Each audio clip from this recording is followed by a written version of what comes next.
جب ایک بے نمازی کے سینے میں اللہ کا خوف کے چراغ روشن ہو جائے تو وہ نمازی ہو جائے. جو بھٹکے ہوئے ہیں جب وہ اللہ سے ڈر جائے تو ہدایت کا راستہ پالے. ہمیں اس خوف اور ڈر کی دعوت قرآن دے رہا ہے. اور سچوں کی صحبت کا حکم دیا گیا, سچوں کی غلامی اختیار کیا گیا. اور سچے ہیں کون لوگ؟ تو آج تو سب سے آسان کام اگر کچھ ہے نا تو پیر صاحب بن جانا ہے. اس سے آسان کام تو کوئی ہے ہی نہیں حضرات گرامی. لیکن حقیقت میں جو اللہ والے ہوا کرتے ہیں بڑی مشکلوں سے دوچار ہونا پڑتا ہے, بڑی دشواریوں سے گزرنا پڑتا ہے, لیکن اس کا مزہ ہی الگ ہے. حضرت غوث پاک سمجھ میں آ جائے گی کہ جو لوگ اللہ کے مقدس بندے ہوا کرتے ہیں وہ کیسے ہوا کرتے ہیں. آپ انہی مقدس بندوں کی بارگاہ میں آئے ہیں. مدینۃ الاولیاء اگر کہہ لیجئے تو بیجا نہیں ہوگا. آپ کے داہنے بھی اولیاء کرام, بائیں بھی اولیاء کرام, آپ کے ادھر بھی اولیاء کرام. الحمدللہ حضرات گرامی, مخدوم غلام حیدر رحمت اللہ علیہ سے حضور نبیل ملت تک, اور یہ فقیر 8ویں پشت میں ہے. یہ ساتوں اللہ کے نیک اور برگزیدہ بندے اللہ کے بنی. حضرت سید احمد چرم پوش بہار رحمت اللہ علیہ میرے جد اعلیٰ حضرت کسی موقع سے فرمایا تھا کہ قیامت تک میرے سلسلہ میں ایک نیک ولی ہوتے رہیں گے. اور اللہ کا شکر ہے کہ آپ دیکھ رہے ہیں کہ حضور مخدوم غلام حیدر رحمت اللہ علیہ, آپ کی ولایت کا شہرہ, آپ کے شہزادگان حضرت غلام غوث رحمت اللہ علیہ, ان سے چھوٹے حضرت رحم علی رحمت اللہ علیہ, ان سے چھوٹے حضرت غلام محمد مذہوب رحمت اللہ علیہ, جن کے بچپنے کا زمانہ ہے 4 سال یا 5واں سال ہے. اسی مسجد کے صحن میں آپ مخدوم غلام حیدر رحمت اللہ علیہ سے درس لے رہے تھے. رات کی تاریکی میں رات میں پڑھ رہے تھے. تیز آندھی آتی ہے, چراغ گل ہو جاتا ہے. والد محترم والدی مرشدی حضرت مخدوم غلام حیدر رحمت اللہ علیہ نے اپنے 5 سالہ صاحبزادے سے کہا, پیارے غلام محمد جاؤ چراغ روشن کر کے اندر سے لاؤ. آپ اٹھتے نہیں ہیں, بچپنے کا زمانہ ہے. اٹھے اور مسجد کی دیوار میں انگلی کھینچ دی. انگلی کا کھینچنا تھا, پوری مسجد روشن ہو گئی, پوری مسجد روشن ہو گئی. آج کا باپ ہوتا خوش ہو جاتا, لیکن کیسے ان لوگوں نے سبق پڑھایا ہے. پاکان کو پکڑا اور پکڑنے کے بعد بڑے پیارے محبت سے ایک چپت لگایا. کہا پیارے یہ وقت کرامت دکھلانے کا نہیں ہے, ابھی علم حاصل کرو, علم دین حاصل کرو, اس کے بعد کرامت دکھلانے کے لیے پوری زندگی پڑی. تو جس کا بچپنا ایسا ہوگا اس کی جوانی کیسے ہوگی, اس کا بڑھاپا کیسا ہوگا. اور آپ کے شہزادے حضرت غلام بخش رحمت اللہ علیہ, ان کے صاحبزادے حضرت سید اقبال احمد رحمت اللہ علیہ, ان کے شہزادے حضرت مولانا سید خلیل احمد علیہ رحمت رضوان, ان کے شہزادے حضور فخر اولیاء سید وکیل احمد علیہ رحمت رضوان, اور ان کے شہزادے حضور نبیل ملت جن کو آپ نے بخوبی دیکھا ہے, ان کے صبح شام کو دیکھا ہے.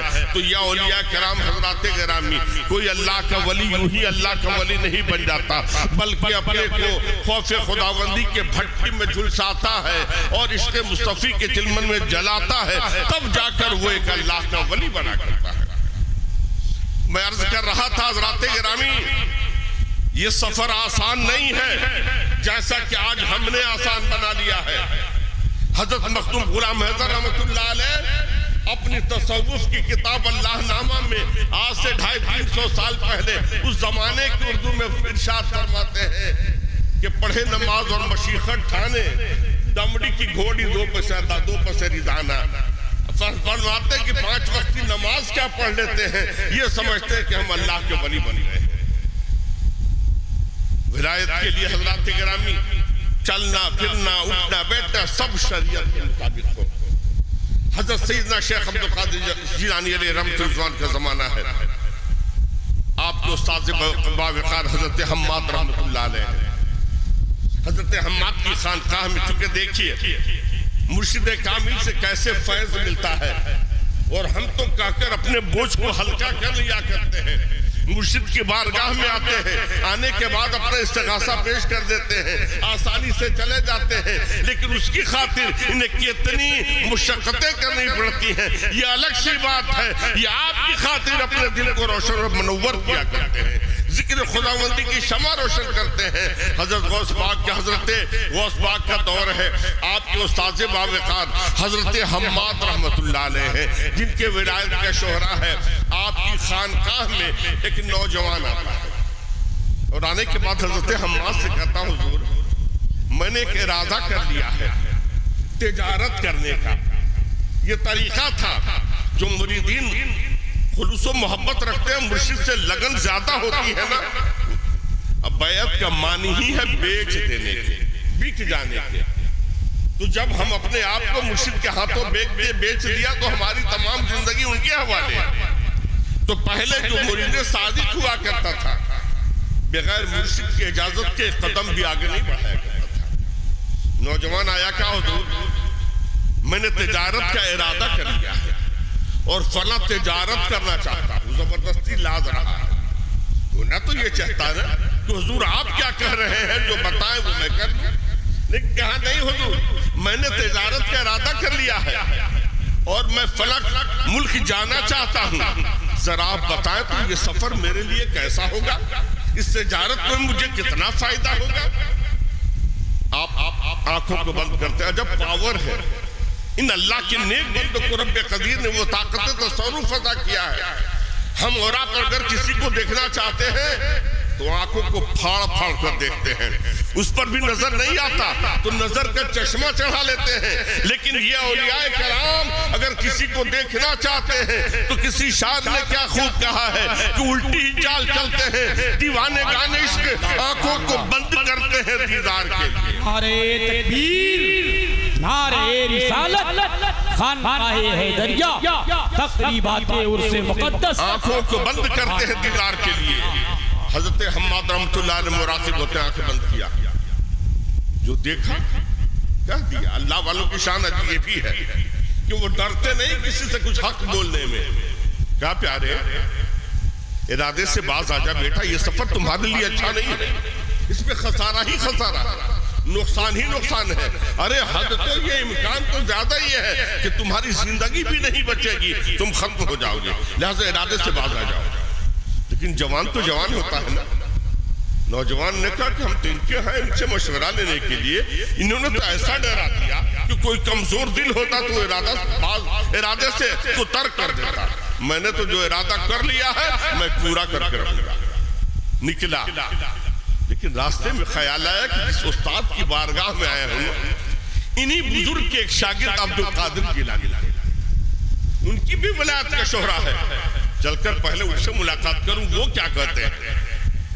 لہذا سیدھے حضرت عبدالقادر جیلانی کے خانقاہ میں آیا۔ حضرت عبدالقادر جیلانی دیکھتے ہی مسکرانے لگتے ہیں۔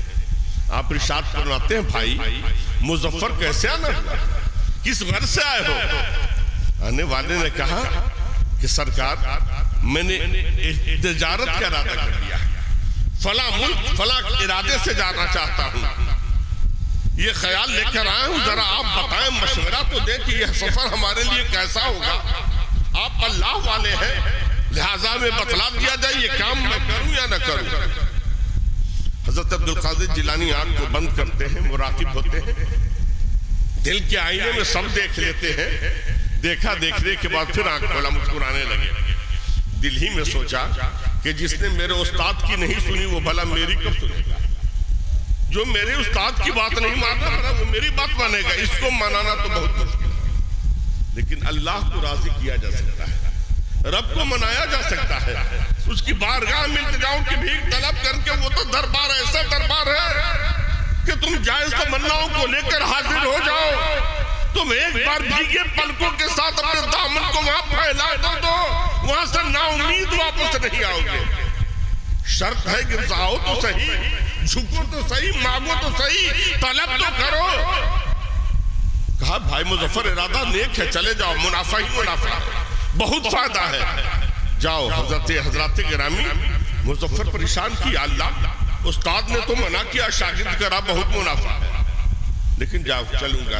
مظفر گئے، حضرات گرامی مال تجارت میں چند مہینے میں تمام مال بک گیا، جو آتا خریدار بغیر بحث و مباحثہ کے سارے مال خرید لے جاتا، پورے مارکیٹ میں چھا گیا۔ تمام پرانے تاجر پریشان، یا اللہ یہ چند دن کا نوجوان آیا اور پورے مارکیٹ میں چھا گیا. ذرا اس سے تعلقات مضبوط کرنے چاہیے. اس سے معلوم کرنا چاہیے کہ بزنس کا کون سا طریقہ اس نے اپنایا ہے کہ ایک بھی گراہک اس کے ہاتھ سے خالی نہیں جا رہا ہے. اس سے معلوم اس سے تعلقات مضبوط کرنے چاہیے. جب یہ واپس ہونا تو اپنے یہاں دعوت کی جائے, ان کی ضیافت کی جائے. لہٰذا تمام تاجروں نے کہا کہ آپ جب چلیں گے میرے ہی ملک گاؤں سے چلنا ہے. صبح میرے یہاں ٹھہر لیں گے, رات کو میرے یہاں کھانا کھا لیں گے, دوپہر کی دعوت ہمارے یہاں ہوگی. پورے راستے میں دعوت مدارت ہوتی رہی. حضرات گرامی حضرت مظفر لوٹے, جناب وہ نوجوان مرید لوٹا. جب لوٹا تو پورے راستے میں ضیافت ہو رہی ہے, ہر جگہ استقبالیہ رکھا جا رہا ہے. اب جو چلا ہے نا جوان تھا, اکڑ جاتا ہے, کہا میں گھر نہیں جاؤں گا, سب سے پہلے تو حضرت حماد کے ہاں چلوں گا اور پوچھوں گا اے حضرت حماد اگر آپ کی بات مان لیے ہوتا تو ساری پونجی ڈوب گئی ہوتی. میں نے پوری زندگی میں اتنی دولت نہیں کمائی جو اس سفر میں نے کما لیا. اتنا پیسہ مجھے ملا کہ پوری زندگی میں اپنی تجارت میں کبھی اتنا منافع نہیں ملا تھا. اور آپ نے کہا تھا تمہارا بزنس خراب ہو جائے گا, مال و متا رک جائیں گے, تمہاری زندگی بھی ختم ہو جائے گی. لہٰذا میں تو دولت بھی لے کر آیا, زندگی بھی, عزت افزائی بھی, جگہ جگہ ہمارے لیے استقبالیہ بھی رکھا گیا. سیدھے نوجوانوں بزرگوں وہ ابو مظفر حضرت حماد کی خانقاہ میں آیا. لیکن جیسے ہی حضرت حماد کی خانقاہ میں پہنچتا ہے, حضرت حماد کی نگاہ پڑتی ہے. یہ کڑ کر چلا تھا کہ حضرت حماد سے پوچھیں گے آپ کیسے اللہ کے ولی ہیں, کیسا غلط مشورہ آپ نے دیا تھا. لیکن جیسے ہی حضرت حماد نے دیکھا کہا ابو مظفر ارے بیٹا تم میرے پاس کیوں آئے ہو, جاؤ عبد القادر کے پاس, تمہارے مقدر میں تو مرنا ہی لکھا تھا, تمہارے مقدر میں لوٹنا ہی لکھا تھا, تمہارے مقدر میں برباد ہونا لکھا تھا. لیکن جب تم عبد القادر کی خانقاہ میں گئے تھے نا, عبد القادر نے بھی وہی دیکھا, لیکن 70 رات تک وہ سویا نہیں ہے, 70 رات تمہارے لیے دعا کرتا رہا. اور جب تک حیا موت کی جگہ پر حیا نہیں دیکھ لی, تمہارے مقدر کو بدلوایا نہیں, اس وقت تمہارے کھانے کو ہاتھ نہیں لگایا. سبحان اللہ, سبحان اللہ. ہم تو بڑی اطمینان سے کہہ کر نکل جاتے ہیں. میری نگاہوں نے خود دیکھا ہے والدہ مرشدی کو. حضرات گرامی نماز کے بعد, عصر کے نماز کے بعد والدہ چائے ناشتہ لے کے ہم سب کو بلا لیتی تھی, آؤ چائے پی لو. بیٹھے ہوئے ہیں, نماز پڑھنے کے بعد اب مغرب کی اذان ہونے والی, چائے ٹھنڈی ہو گئی, ناشتہ ٹھنڈا ہو گیا. بیوی ہوتی, والدہ معاہدہ فرماتی کہ نماز 10 منٹ میں ختم کر دی, دعا میں گھنٹہ بھر لگا دیا. کہا کہ تمہیں کیا معلوم کہ کس کس کے لیے کیا مانگ رہا ہوں. حضرات گرامی اللہ کے نیک اور برگزیدہ بندوں کی شان یہ ہوا کرتی ہے تو دنیا یوں ہی اللہ والوں کی بارگاہ میں نہیں آیا کرتی ہے, بے فائدہ کے کوئی کہیں نہیں جایا کرتا. یقیناً ہماری مرادیں ان کے در سے پوری ہوا کرتی ہیں. اللہ ان کے صدقے میں ہمارے دامن کو گوہر مراد کر دیا گیا. لہٰذا جن آرزو اور تمناؤں کو لے کر آپ ان اللہ والوں کی بارگاہ میں آئے ہو. رب کا فرمان یا ایھا الذین آمنوا اتقوا اللہ وکونوا مع الصادقین, اے ایمان والو اللہ سے ڈرو. تو سب سے پہلے پیارے اپنے قلب میں اللہ کا خوف پیدا کر لو. اتنا ضرور کرو آج یہ عہد کر کے ان اولیاء کے درمیان سے اٹھو کہ انشاءاللہ ہماری نماز صبح قضا نہیں ہوگی, ہم 5 وقت نماز پابندی سے پڑھیں گے, ہم اپنے حلال کھائیں گے اور آپس میں اتفاق و اتحاد کے ساتھ زندگی کے لمحات کو گزاریں گے, اپنے معاملات شریعت کے مطابق انجام دیں گے اور زندگی کے ہر لمحے کو شریعت کے دائرے میں ڈھالنے کی کوشش کریں گے. اتنا کر لیتے ہیں تو سمجھ جاؤ کہ ہم ان اللہ والوں کے چاہنے والے ہیں. انسان جس سے محبت کرتا ہے اس کی ایک ایک ادا سے محبت کرتا ہے. لہذا رب قدیر کی بارگاہ میں دعا ہے کہ رب قدیر آپ سب کی حاضری کو قبول فرمائے. جن آرزو و تمناؤں کو لے کر آپ آئے ہیں اللہ یہاں سے جانے بھی نہ پائے کہ رب قدیر آپ کے دامن کو گوہر مراد سے بھر دے، ملائے اعلیٰ کے فرشتوں کے ذریعے اعلان کر دے کہ آپ سب کے ہر جائز تمناؤں کی تکمیل فرما دی گئی۔